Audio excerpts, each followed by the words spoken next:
आज हम एक ऐसे आध्यात्मिक गुरु की कहानी को समझने वाले हैं जिनकी बातें, जिनकी शिक्षाएं धर्म और समुदाय की सरहदों को पार कर जाती हैं।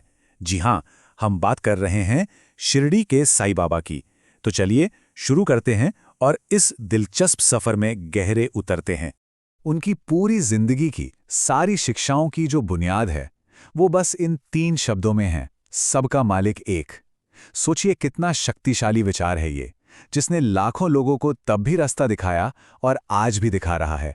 और यही यही हमारी आज की पूरी बातचीत का केंद्र भी रहेगा। तो सवाल उठता है कि आखिर कौन थे शिरडी के साईं बाबा? क्या थी उनकी पहचान जिसने उन्हें इतिहास में इतनी खास जगह दी?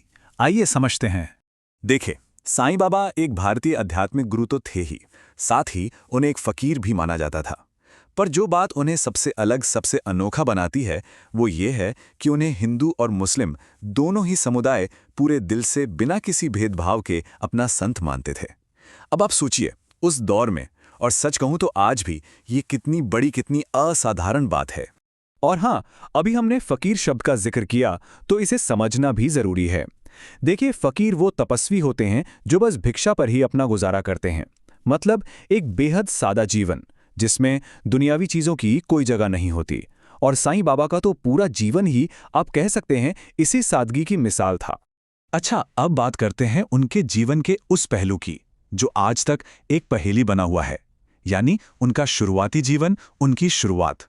असल में साईं बाबा कहाँ पैदा हुए, उनके माँ बाप कौन थे, उनका परिवार कौन था, इस बारे में किसी को भी कोई भी पुख्ता जानकारी नहीं है। और जानते हैं, शायद यही रहस्य उनकी शिक्षाओं की सबसे बड़ी ताकत है।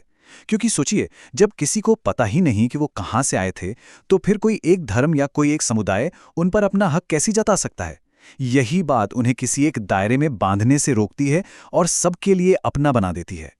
लेकिन हाँ, जो बात हम सब पक्के तौर पर जानते हैं, वो ये है कि उन्होंने अपनी पूरी जिंदगी महाराष्ट्र के एक छोटे से गांव शिरडी में गुजारी। वो वहाँ एक बहुत पुरानी मस्जिद में रहते थे, जिसे आज दुनिया द्वारका माई के नाम से जानती है। और वहीं से उन्होंने अपना पूरा जीवन बिना किसी भेदभाव के बस इंसानियत की सेवा में लगा दिया। तो अब आते हैं उनके जीवन के सबसे सबसे जरूरी पहलू पर, उनका वो एक संदेश जो उनकी पूरी जिंदगी का सार था। और वो संदेश था एकता का। तो ये जो हम सुनते हैं, सबका मालिक एक, इसका असली मतलब क्या है? देखिए, इसका मतलब बहुत सीधा और साफ है कि ईश्वर एक ही है। हम उसे चाहे किसी भी नाम से बुला लें, किसी भी रूप में उसकी पूजा कर लें, मालिक तो एक ही है। ये एक इतनी गहरी बात है जो सारे इंसानों को एक ही लेवल पर, एक ही जमीन पर लाकर खड़ा कर देती है। और सबसे बड़ी बात यह है कि साईं बाबा सिर्फ इस बात का उपदेश नहीं देते थे। ऐसा नहीं था कि वो सिर्फ कहते थे, नहीं, उनका तो पूरा जीवन ही मजहबी एकता की एक जीती जागती मिसाल था।